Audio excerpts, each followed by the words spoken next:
Good morning, ladies and gentlemen, and welcome to the Education Action Network radio show on this Thursday, the 22nd day of November in the year of our Lord 2012.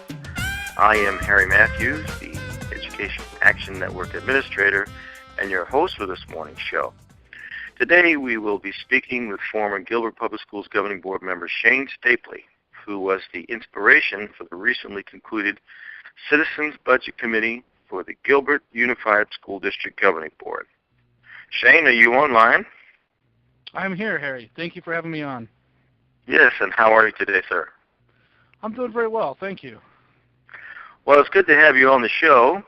But please tell us, why did you suggest the convening of a Citizens Budget Committee for the Gilbert Public Schools District, and what did you hope to accomplish? That's a good question. Earlier on, and one of my reasons for running for school board to begin with was to try to bring more transparency, more disclosure, opening up the books as they were to the public at large, and hopefully trying to get a much better understanding of the overall budget process that is our public education system, and have the general citizenry play a much larger role in making decisions as it comes to expenses, prioritization of spending, and so forth within our schools. We read these reports nationwide that as a general rule, public education is failing.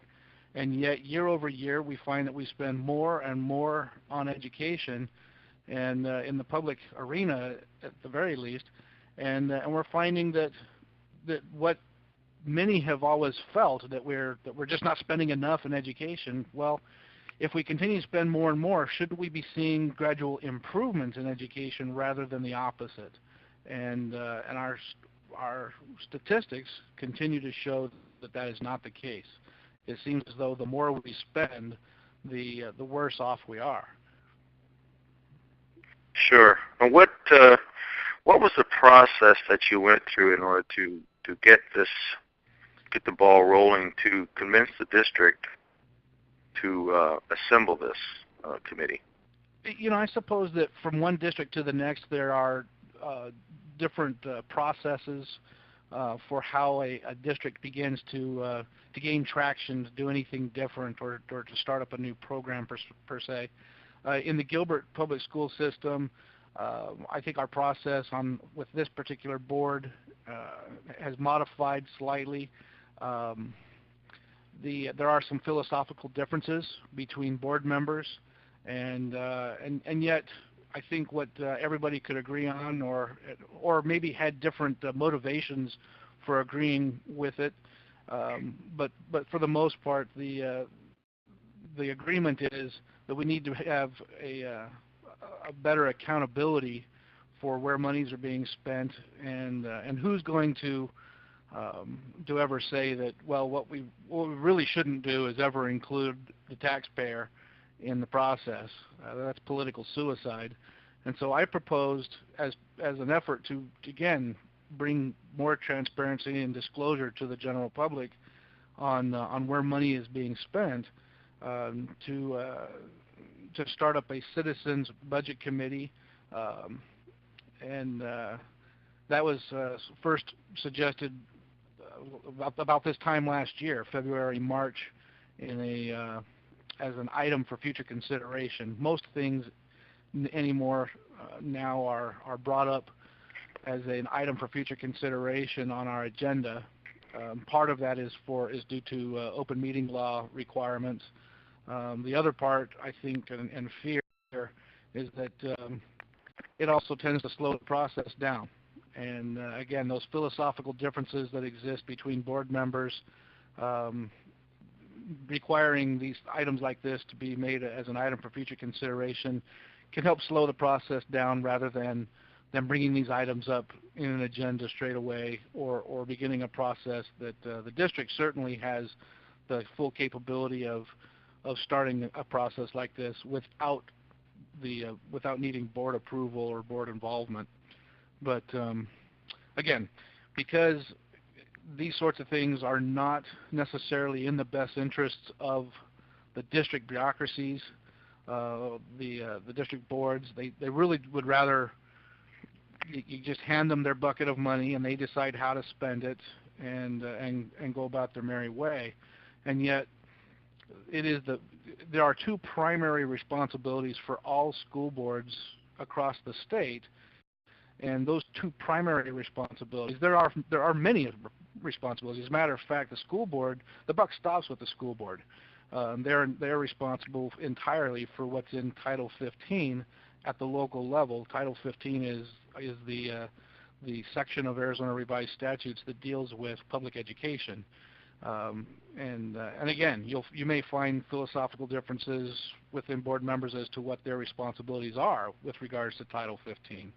But for me personally, I took an oath of office to support the Constitution of the United States and to defend it, as well as the Arizona Constitution, and to defend it. And within the Arizona Constitution is the mandate for public education.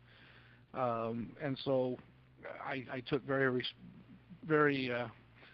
seriously my responsibility in the two areas that are the most important, and that is budget and budgetary concerns within the district, having that fiduciary responsibility for knowing where the monies are being spent and how are they being spent, as well as the policies, general policies that govern the daily actions and administration of our public education system within Gilbert. Given those two responsibilities, I felt it incumbent on me to start a process or a mechanism by which we can engage the public in a forum, disclose information that are the expenses, and so that we can start setting priorities. How successful was the process? Well, I was going to ask you that. That the process actually happened, I suppose, is a measure of success in and of itself. I personally was disappointed with the overall outcome because the overall outcome did not include the very goals that I stated at the very beginning that were desired, the deliverables of this process when I first suggested it a year ago, were to have a breakdown of expenses that we as a board consider when we consider the annual budget. And when we look across that budget, if there are any monies that need to be either trimmed in order to meet budgetary guidelines, or there is, let's say that from one year to the next there's a surplus of available funding, where should that money be spent? Where would we prioritize? If there was, say, let's say there's an extra $1 million, where would that $1 million go? What should we spend that $1 million on first? Now you have philosophical differences, and the line is very long, and the expenses certainly, the expense categories certainly are more than sufficient to swallow that $1 million, even if there was another zero attached. They could, no matter how much money you have, you'll find somewhere to stick it. No doubt.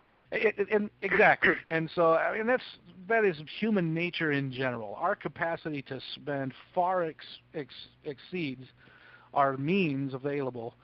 And well, so, let me ask in you. short, sorry, Harry, just to finish that thought, what I wanted as a set of deliverables and what I hoped to engage the public with was, where would we spend that money? What's the prioritization? For every dollar that's spent, what is the prioritization? Did you get any? I mean, did you get anything from that? Did you get a list of priorities or anything like that? You know, I had pretty well considered, based on how the committee was organized, the schedule that was put forth, and what was being shared with the individual groups and so forth. I had pretty well considered this whole entire exercise a dismal failure until just prior to the very last meeting. Now, the last meeting was intended to be a feedback loop where we shared results with the individual committee members and so forth. The second to the last meeting, we were supposed to have had a very clear understanding from each group what the prioritization on spending was. That did not Mm-hmm. exist. What we ended Wow. up with were three areas, three priorities, if you will, for how to generate more income. The you know, as a school board, for efforts like this, it's not the school board that runs the committee. It's the school administration. It's, again, we come back to the bureaucracy. So as a school board, we can give the instructions to the superintendent for what we're looking for. And unfortunately, the superintendent, I like Dave Allison. I think Dr. Dave Allison is a fantastic man. I think his heart is in the right place in education. I think he has the best interests of the students at heart. But when it came to meeting the stated goal from the very beginning of prioritization on spending, we had anything but. So, in other words, basically what you're telling me is, well, the only thing they came up with is three priorities of how to generate more income? Well, because of how things were proposed, like, for example, when in the first meeting that when we got everybody together, of course, there needs to be somewhat of an education aspect, because you've got folks from different walks of life, different backgrounds, and so forth on this committee. And that was the intent, was to have some disparity and not disparity. Well, that brings to another thing. How was the committee actually assembled? Committee was what assembled. What was the process of assembling the committee? You know, and that was something that, you know, good, bad, or indifferent. The committee was assembled as an example of what Mesa had done prior.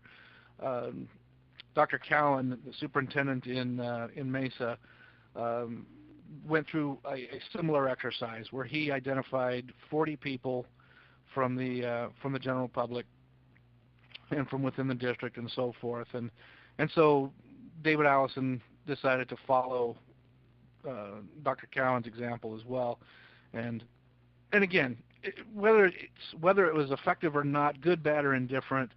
What was that process? That process was for each board member to select 5 people out of 40. And so with 5 board members selecting 5 people, we have a total of 25 individuals. Uh-huh. The remaining 15 individuals were selected by Dr. David Allison himself, and he chose primarily district staff. Wow. So he principals, teachers, district administration members, and so forth. So basically, you're getting hand-picked people here, which that makes up a pretty large percentage of the entire process. I mean, you're talking, he's already picked almost 40%, 38, 39% of the people going into it, and then you've got. So you make a valid point, because of those 40 people, our process involved dividing that 40 people down into smaller work groups so that they could deal with various areas of the budget. And what was decided was that we would divide the budget up into divide the group up into 8 different groups of 5. And so with 15 people picked, you have now 3 on each group of 5, right? So basically, it sounds like what's going to happen in a situation like that is that the district is going to get what the district wants to get out of the budget committee, so that the thing is stacked and rigged before you even begin the process.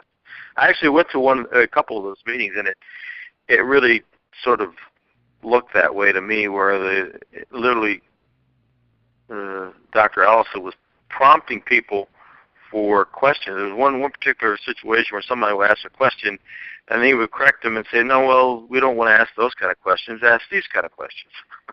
Yeah, I was there for it. I mean, it may be the very same instance that you're referring to.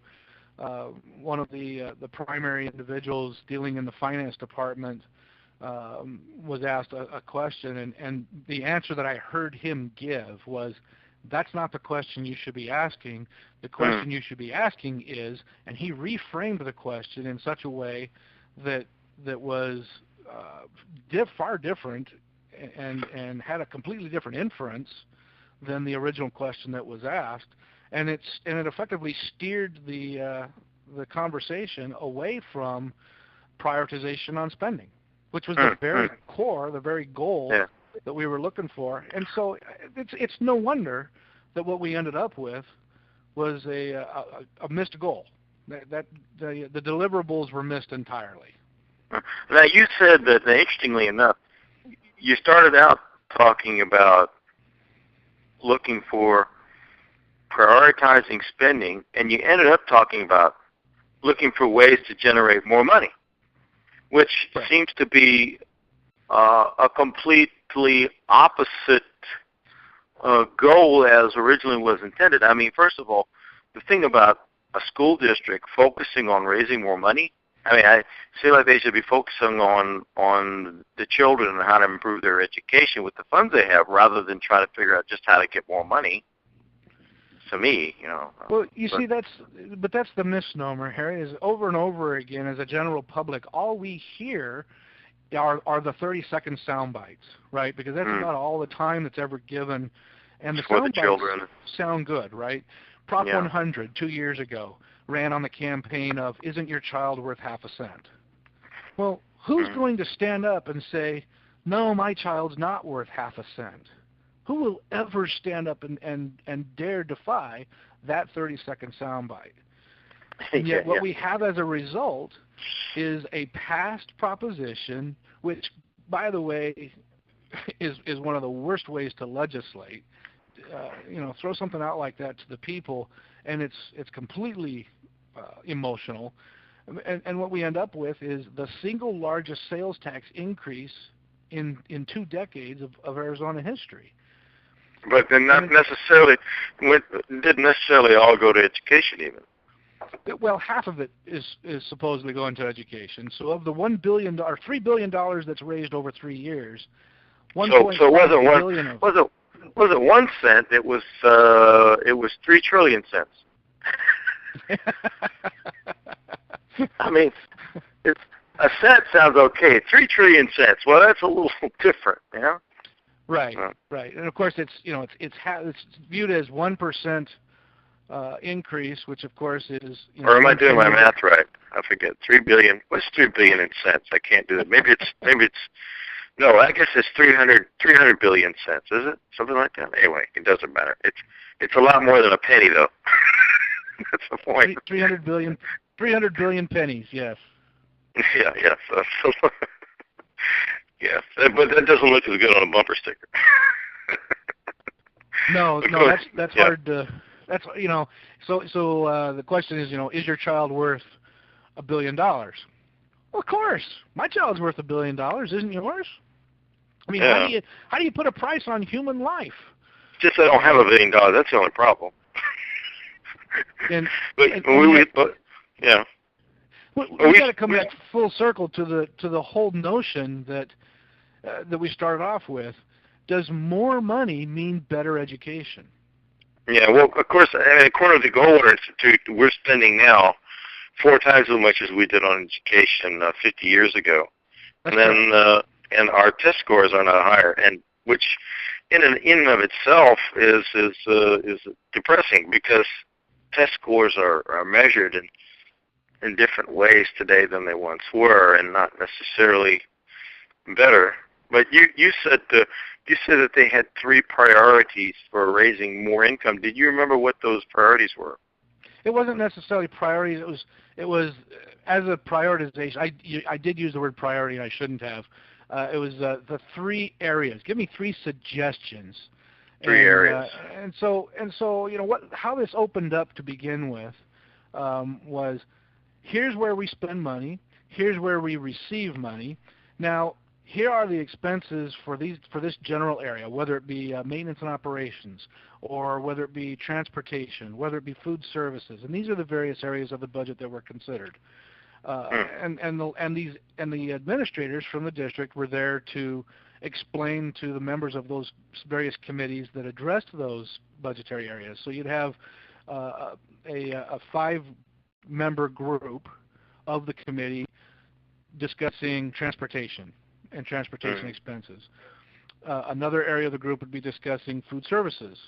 Another area would be discussing maintenance and operations as it pertained to either utilities or because maintenance and operation is a huge group. It really can be broken down into subgroups as well. The single largest area of the budget is generally classified as maintenance and operations, or what they refer to as M&O. Hey, wait. Let's stop right there, because if you look at the report that came down from the state auditor's office, now they said that over 60% of the budget went to the classroom, and yes. Yet what you're saying is that that's not true. No, it's not what I'm saying, because what is the classroom? The classroom includes the teacher and the teacher's salary and benefits, right? Yeah. So what it takes to run the classroom, it takes the supplies that the students consume. It takes the utilities to keep the lights on in the classroom. It takes paying the teacher's salary and benefits, and having that teacher hired and on staff. So as maintenance and operations has this huge ticket item, this huge expense item that is teacher salaries. And that's the single largest, because this is a labor-intensive. It's education, right? Where are your expenses?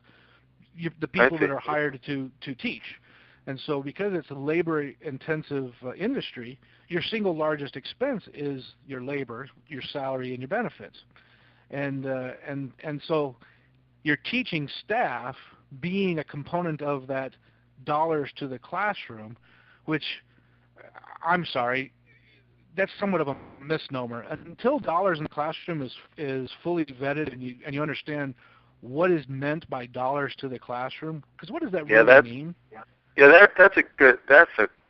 because look, I've done the math. There's more money going to the classroom than, if you look at the numbers, it seems to be there's more money going to the classroom than just the teacher's salary and supplies.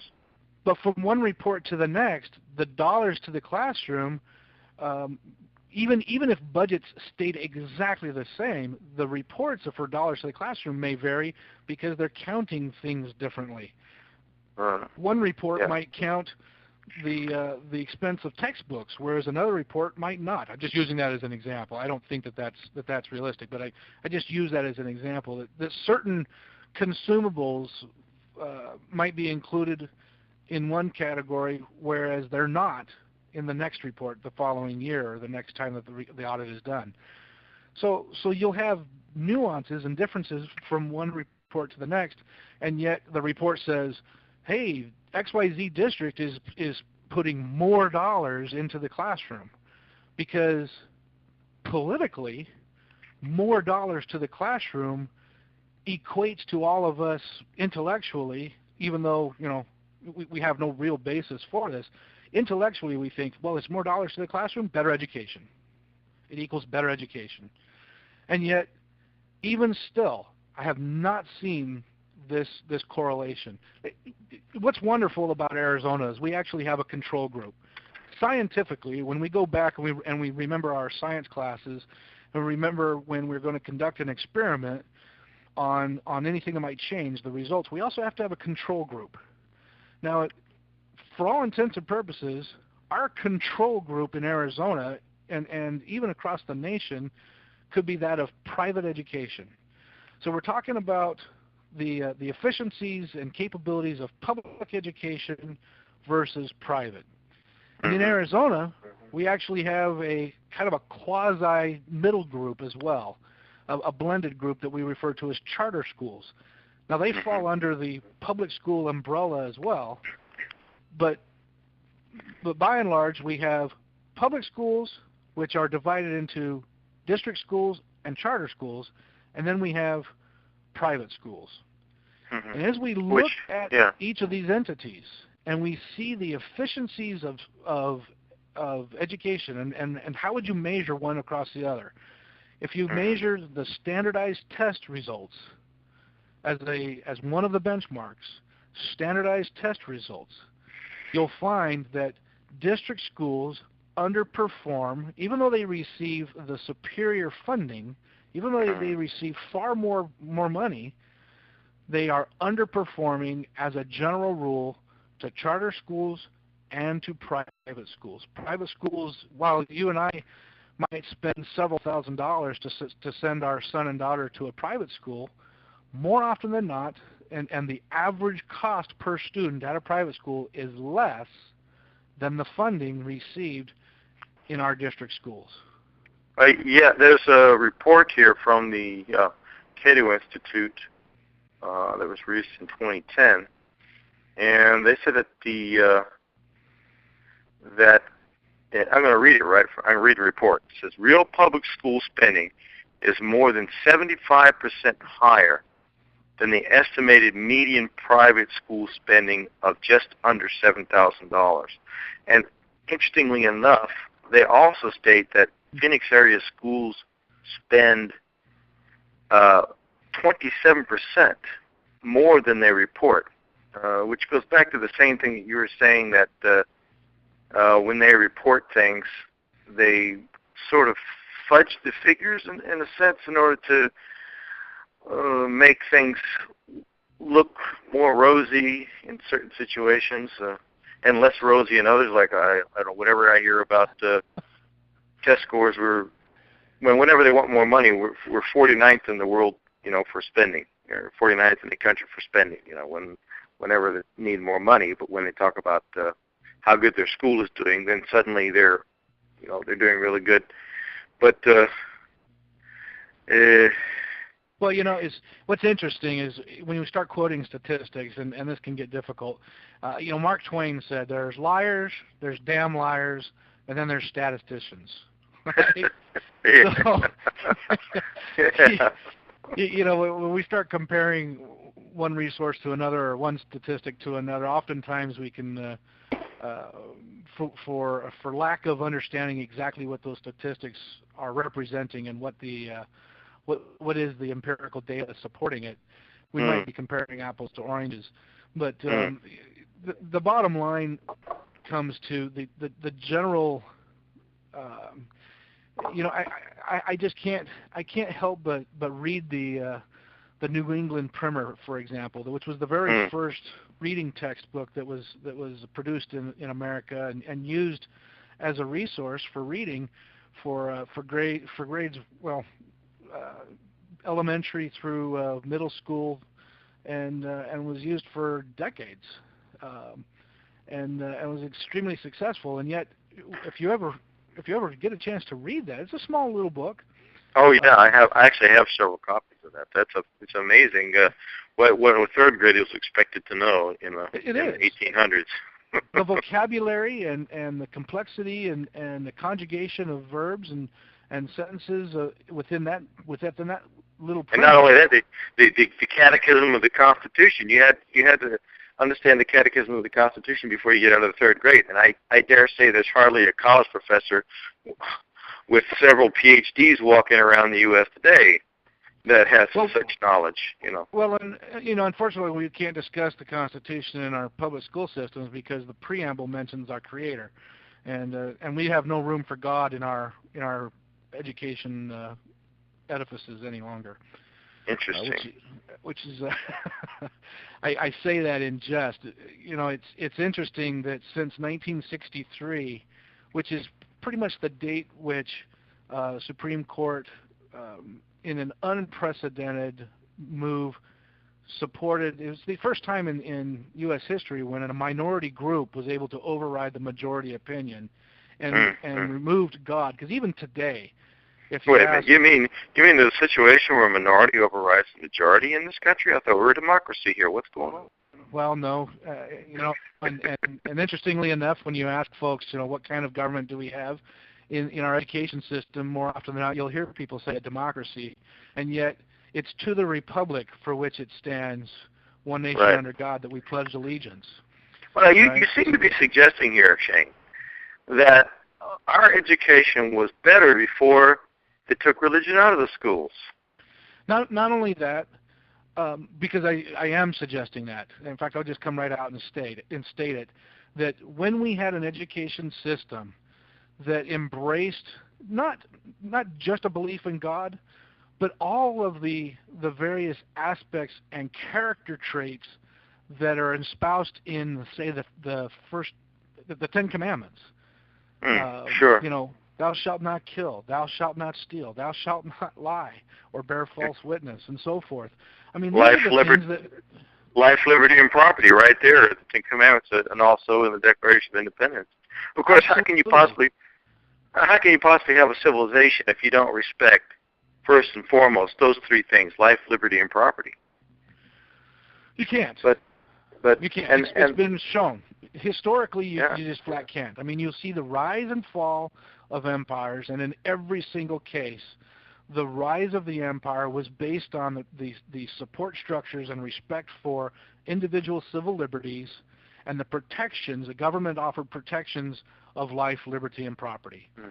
When those empires began to fall, the Roman Empire, the Greek Empire, Byzantine Empire, and so forth, those empires fell when property, which is attached to and inseparable from life and liberty, right? When you take a person's property, well, you've taken their motivation for freedom of choice. You've taken their motivation to try to improve themselves and so forth. But once there is no respect for property and individual civil liberties, the society falls apart and relegates itself to civil war and until a new empire can be established.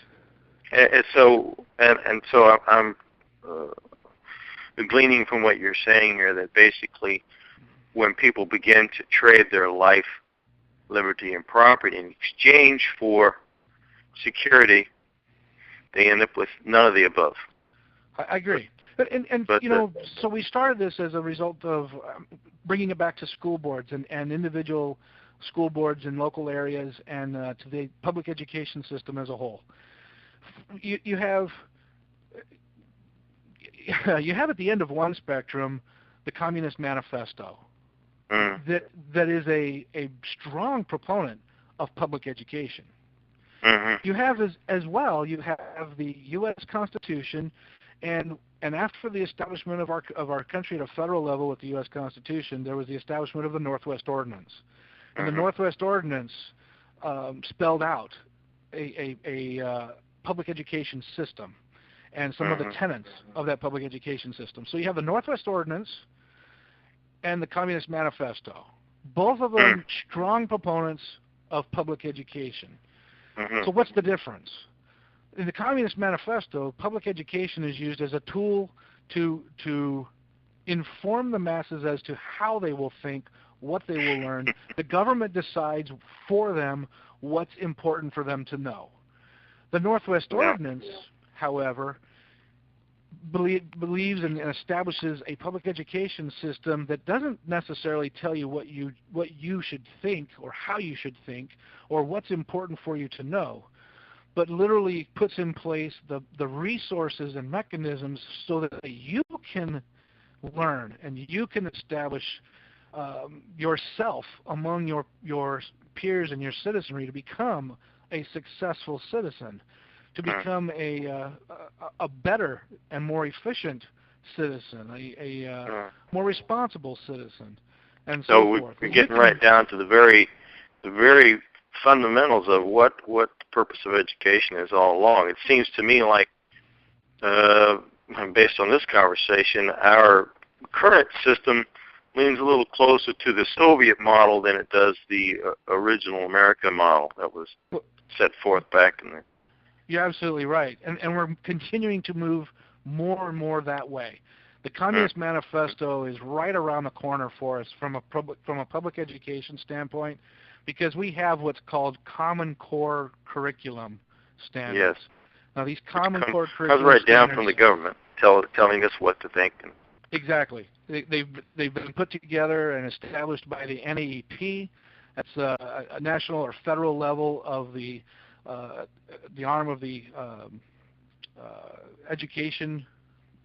And someone was telling me that in order for us, there was some money attached to this. In other words, they didn't tell us we had to do it. They said that we had the choice of taking it, but if we did take it, we would get some federal money. Is that correct? That is correct, and that's the way this always happens. Oh, somebody told me this. I had another school board member from another district tell me that it boils down to we sold our souls to the federal government for what amounts to $24 per student. And when you consider that we spend on average in the Phoenix area about $12,000 per student, we sold our souls for $24, which doesn't go very far in the overall thing. So not only did we sell our soul to the devil, we sold it really cheap. But I want to get back. I want to ask you before I forget. Of course, for personal reasons, you moved out of the district, and therefore you could no longer serve on the school board. But the process by which you are to be replaced, I find that process fascinating. And I guess we're getting away from the budget a little bit, but I think it's important for people to know what is the process by which members who leave their term and midterm, how are they replaced in Maricopa County? In Maricopa County, and quite honestly, Harry, this may differ from one district to another in how they actually select the new appointee. But in Maricopa County, school districts are all run by county entities. And so in Maricopa County, all the school districts in Maricopa County report to and report through the county level Department of Education, and the superintendent of education for Maricopa County is Don Covey. Don Covey will appoint, and that's where the appointment comes from, is the county level. He will appoint my replacement. But that replacement is recommended to him. And how that replacement is recommended to him is what I'm saying may vary from one district to another. In the Gilbert Public School District, the way my replacement is selected, and just by the way, I know that I've mentioned this to you personally, and for those listening, I am torn about not being able to finish my term. I can't help but feel that I left a lot of things undone, and for circumstances beyond my control, I was not able to find a residence within the district and not able to continue my service. And for that, I really do feel bad, and wanted to thank all those who have supported me in the past. And so for all of you, yeah, go ahead, Harry. I'm sorry. I shouldn't interrupt you because this is your time. Go ahead. Well, for those of you who are interested in the future of Gilbert and how my replacement will be selected, in the Gilbert Public School System, you have a three-member board. That board is made up of the president of the school board, which currently is Miss E.J. Anderson. The superintendent. Oh, you mean five-member board? No, it's three. There's a five-member school board. Oh, I see. But the selection committee. The selection committee for my replacement is three individuals. Mm-hmm. That's one member from the school board, which is the president, and that's currently E.J. Anderson. The superintendent of Gilbert Public Schools, which is Dr. Dave Allison. And interestingly enough, I found this to be somewhat disturbing for me personally, not because of the individual, but because of the position that they hold, is the president of the Gilbert Education Association, which is the teachers union. And that person is Diane Drzezinski, and Diane's a neat lady. I've had an opportunity to talk with her, and I find her to be very intelligent and a neat lady to talk to. But without trying to pull any punches one way or the other or color anything in particular. We have to realize and recognize that the teachers union is a special interest group. Mm. And you're talking about now an organization that is going to replace an elected official. I was an elected official from the public with an appointee. Mm. So you have two out of these three individuals who are not elected people. The superintendent of Gilbert Public Schools, Dave Allison, and the president of the teachers union, for crying out loud, is not elected by the citizenry at large. Mm. These two people have a majority vote of this three-member board for who my replacement will be. Well, I'm sure there will only be no bias in that decision-making process. And I said it facetiously, obviously, but I think even worse than that, of course, and then whatever suggestions that they make are obviously going to be biased. And then Dr. Covey, who's also a part of the school administration system in the state of Arizona, he's also going to be biased as well. Now, but I understand that there was a big stink going on up in Peoria School District about a similar situation where they were going to play somebody, and they had a situation where it was possible to have an election to let the people decide, and it was overridden by Dr. Covey, and there were some people, conservative board members, who were upset about that. So it seems that the deck is quite stacked against basically the interest of the public. You have as you say, the interest of the school district, which seems to be basically how to get more money, stacked against the public, who want to figure out how they can get more bang for their buck. But seems to we have a system that really is not working in the public interest here. Well, Harry, we spend the state of Arizona education budget for K-12 is about $4.5 billion, and that amounts to half of our state. But that's not even all the money they get. They get again that much or more from various, like from the feds and from various bond issues. Is that correct? I've had an opportunity to look at the budget, and there was something around.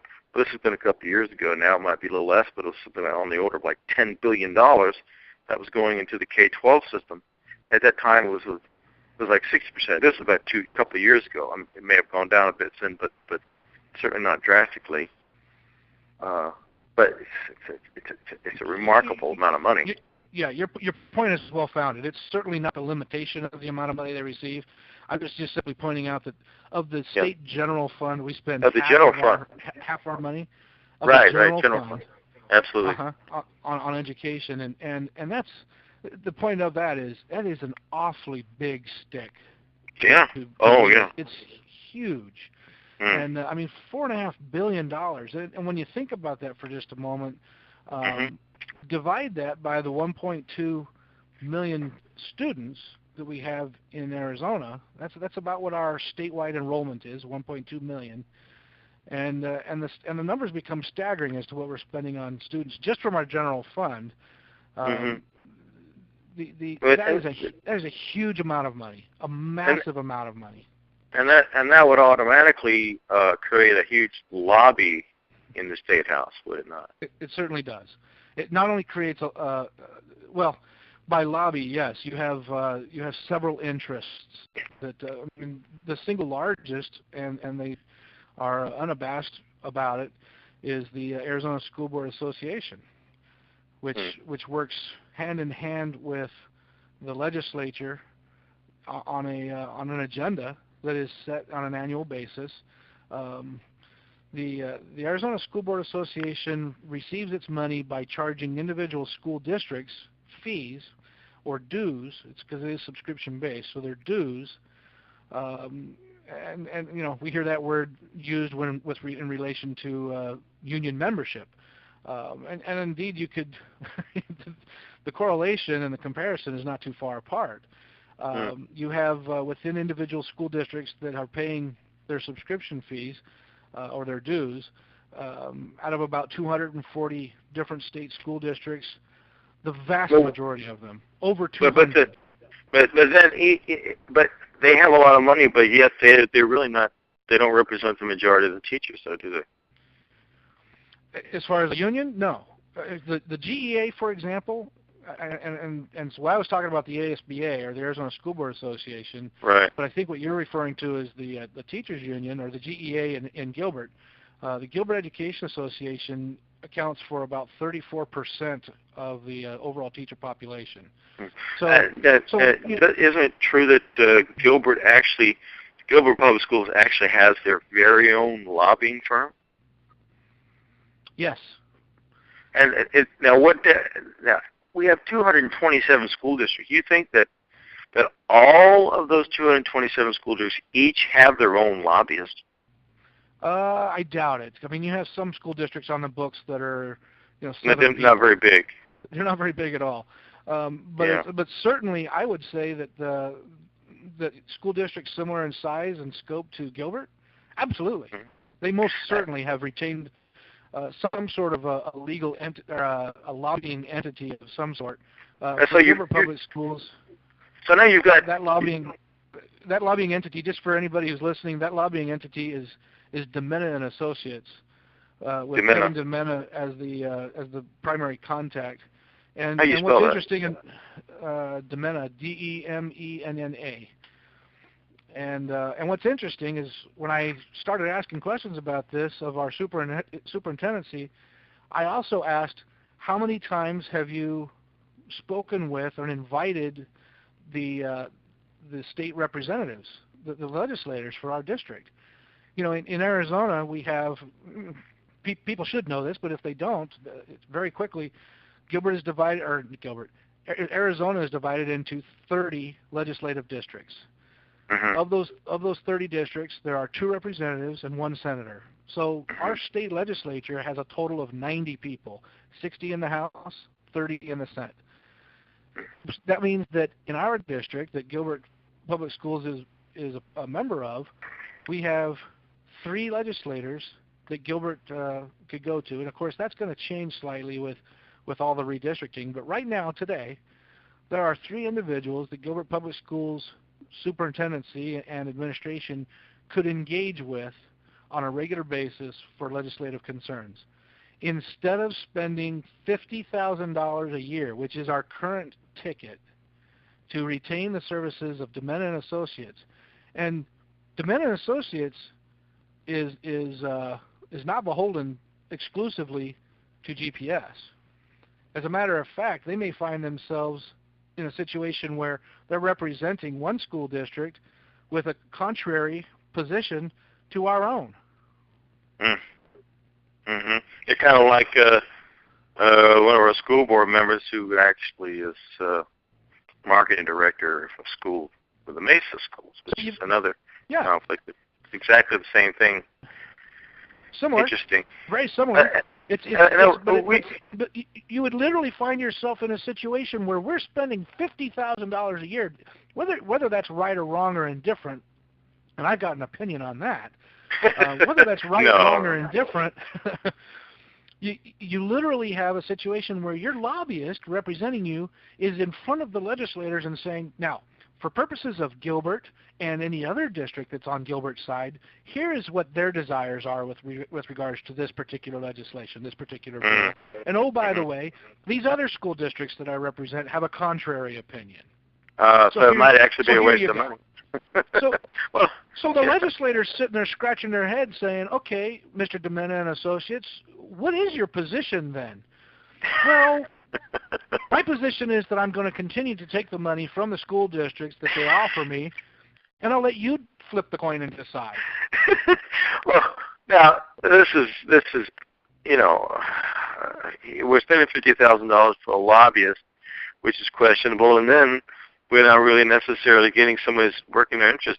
but here you have all these basically lobbying entities. You have for the school, the school teacher union, and there's more than one. We talk about that one particular union, I guess, which is the biggest one, but there are at least one other in the area that I know of. Then you got the ASBA, the Arizona School Board Association, and then you've got these other organizations like Plan and Expect More Arizona, and there's a couple more out there that receive their money from, well, fill in the blank, and they're also advocating for this. And then we've got this huge charity raising arm of the public schools, and was the charity, I mean, I guess that varies from district to district, but that can be a lot of money too, on top of all the other money, on top of the federal money, on top of the bond issues, on top of the general fund, and then all the lobbying, and then you've got people giving charity to the schools. That's a pretty good chunk of money, and do we really know how much money that is? And Gilbert, is that reported? Do we know? It's reported where it has to be. So if it falls under a category of needs to be reported, then it is. And there are very few. I'm just going to simply say that I don't think there are any areas. I do believe that the Gilbert Public Schools does its due diligence to report monies that are spent.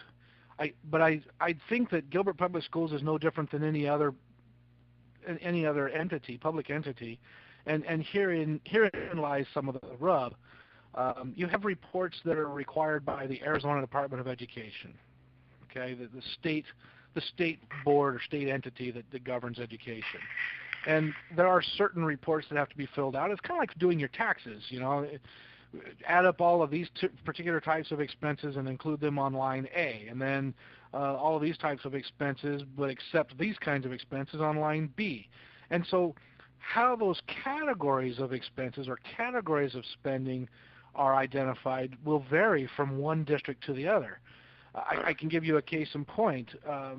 The Chandler School District, for example, pays some administrators of a particular class more than Gilbert.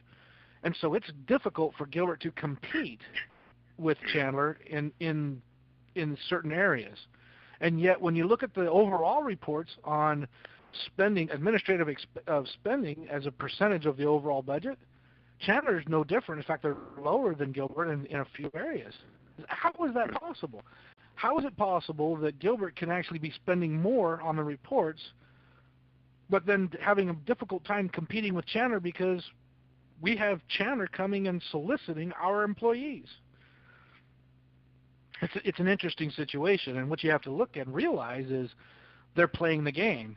They're classifying certain expenses differently than Gilbert is. I see. Well, and that's where you run into issues with when you look at the Arizona Department of Education reports that say, for example, that we have 18 students to one teacher in a classroom. It gives the idea that our classroom size is 18, is an average of 18, when that's far from the truth. Our actual classroom size is 27 students on average per classroom. Yeah, and you'll find this disparity in most large districts. When you look at the ADE reports, Arizona Department of Education, those reports are horrible because of how they call for the accounting of the teachers. Now, what is that disparity? I've been personally trying to find out the answer to this question for a very long time now. I never really got an answer that. I mean, the answer that I got was 2 + 2 = 5. So go away. So in general, here's a general explanation, and when we were to if we're to tally up all of the students and then tally up all of the teachers that actually have face time with the kids, they spend their time in the classroom, we have an average of 27 students per class, per teacher. However, you have other staff members that are classified, that are considered certified. I shouldn't say classified because there is an actual category of employee called classified. Classified and certified. And those are the two different categories. There's certified, meaning they carry a teaching certificate, administered and distributed by the state Board of Education, or they're classified. Now, classified employees would be your mechanics for that work on the buses, for example, all of the bus drivers, all of your custodians and groundskeepers, and a lot of your office staff and the individual schools for the administrators that answer the phones, the receptionists and secretaries and so forth. Classified staff, all of them. But certified staff. Yeah, certified staff. Those that carry teaching certificates. Those could include your department heads that may spend time in the classroom. They may not. Your principals and assistant principals. Certified. I mean, they were teachers once. They have a teaching certificate. They move into a dean of students or a assistant principal or principal position. They still have their teaching certificate, so they're still certified staff. Are they getting? Getting paid? They're included in that number. They're included in that number. They're getting paid. When you take your overall student enrollment, your student body, you then have and divide by the total number of certified employees, not just the certified employees that are in classrooms, but total number of certified employees. That's where that 18 comes from. So you got one, but those people are not paid as teachers; they're paid as administrators. Is that correct? That's correct, but they still hold a teaching certificate, so they're still classified, or they're still they're counted in both categories. They're counted as administrators and are also counted as teachers. Yes. They're paid as administrators, but they're counted as teachers. For purposes of the the Arizona Department of Education report, they are categorized as teachers. Well, that's news. So perhaps I have that question answered now, although I don't have anything official from the district, and I don't think I shall ever. I don't know why they're so protective of that particular piece of information, but nevertheless, that's certainly not the answer that they gave me, by the way. That answers can sound bad, right? I mean, that can be spun into, oh, well, then you're just playing games with the reports. Well, that's a glass half empty perspective. What they're doing is they are filling out the reports for the Department of Education, the Arizona Department of Education. And anytime you do that, you're going to be filling out a report that paints you in the best light. So, short of actually committing fraud, right, which would be misrepresenting the truth or misreporting, leaving something out that you should have included, for example. What they're doing is they're including everything that they should. They're just including everything and then some. So it's not just teachers in the classroom. It's because I'm allowed to count all of my certified employees. Why wouldn't I? You know what I mean? Yeah. Especially when there are funds attached, and there are. When there are funds attached to having a lower count of students in the classroom, students per classroom, because that's an incentive that Arizona uses for funding. If you have a lower per student in the classroom count, you get more money. Now that seems a little backwards, doesn't it? Yeah, kind of does. Now moving on from this point, now we have touched on, of course, the budget committee and a number of other things relating to the budget, but what I'd like to know is, obviously, since you found this particular budget meeting to be disappointing in its results, what would you suggest be the next step as far as getting more transparency from the district? More transparency from the district is there is a momentum moving through. There's a software program, for example. and I can't recall what it's called offhand, but effectively what it is it makes the books completely open by putting all of the expenses. Basically, it's the check register almost available online. So you and I and Joe down the street can get online and can go into see, this check was written for this amount to so and so. It's almost that granular. Here's the problem with that sort of a thing. You need a Rosetta Stone to translate the accounting codes. Yeah. What is it we're really spending money on? You were talking about one of the board, not board, the committee, budget committee members talking about how they found a budget code which is X million dollars, and it was just a code, and he asked the district financial director what that account code was, and he couldn't say what it was. So you've got the situation where the account codes are not even known to the people who are in charge of the darn thing, which seems odd. So how can anybody know what's going on? So in other words, even if we get every single check, everything's made by account code. So even then, we still wouldn't know what's going on. So I guess at that point, we'd have to have like we say, a Rosetta Stone or a table of contents or a key that would tell people what those account codes mean in plain English, because I have a copy of the budget myself as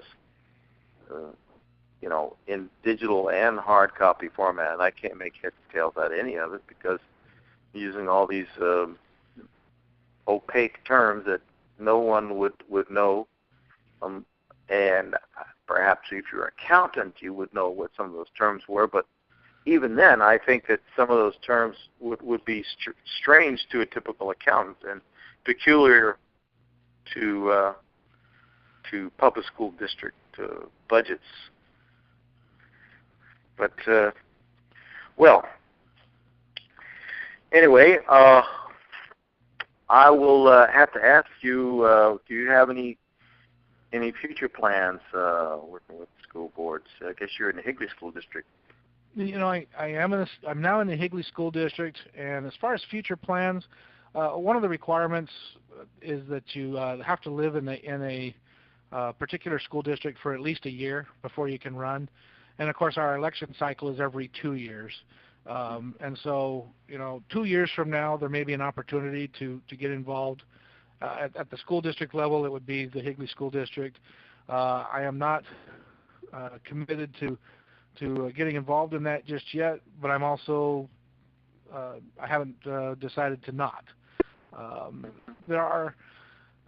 I remain, for me personally, I feel a responsibility to my children and my children's children to try to make this country, leave it as good or better than when I found it. And unfortunately, I find myself in a situation where my children don't have it as good as I did when I was a kid. When I was a kid, the rule was come home when the street lights turn on, and I was able to be out and about, and playing with friends and doing whatever. And when the street lights came on, I was home. My kids do not live in that kind of a environment. They don't live in that day and age. We live in a day and an age where even when we're in our own homes, our front door is locked. Yes, well, most people don't let their kids play out in the front yard that might only be 10, 20, 30 feet from the road. When I was growing up, I grew up in a small town in Virginia, and my time to be home was 10 o'clock at night. And we would, as kids, we'd play around the neighborhood till 10 o'clock at night. We'd play tag and, Wow, your curfew is much later than mine. there was no worry about anything. We just, they wanted us to be home so we could be home in time to go to bed. Right. To get up in the morning. That was really their only concern or requirement, that we came home to eat, and the rest of the time we just played in the neighborhood, and we just now. I mean, I was at the Kmart the other day, and I was just looking to buy a thermos bottle, and some parent's kid came running through the store and got away from the parents some kind of a way. And there were two employees, immediately chasing the child down because, they were terrified that someone might snag the child. And things like that were unheard of in our day. No one ever thought of it. It wasn't even a thought in a person's brain. No one ever heard of anything like that. And because it just didn't happen. And now, like you say, you can't take your eyes off your child for a minute. I mean, it's bad. And I guess it goes back to the original thing that we talked about before about taking the Bible out of school. But, Mr. Shane, I want to wish you well in all your endeavors, and I personally want to thank you for your service on the school board. I think that that's a very important position and one that I would like to see more people take an interest in. And once again, I'd like to thank you for taking time out of your busy schedule to visit with us today, and I'm sure our listeners are grateful as well. And I would like to take this opportunity to thank you once again for your service to Gilbert Public Schools Governing Board. And I'd like to leave you with this quote from Abraham Lincoln: "The philosophy of the classroom today will be the philosophy of government tomorrow." Thank you for joining us today on the Education Action Network radio show. Until next time, this is Harry Matthews with the Education Action Network.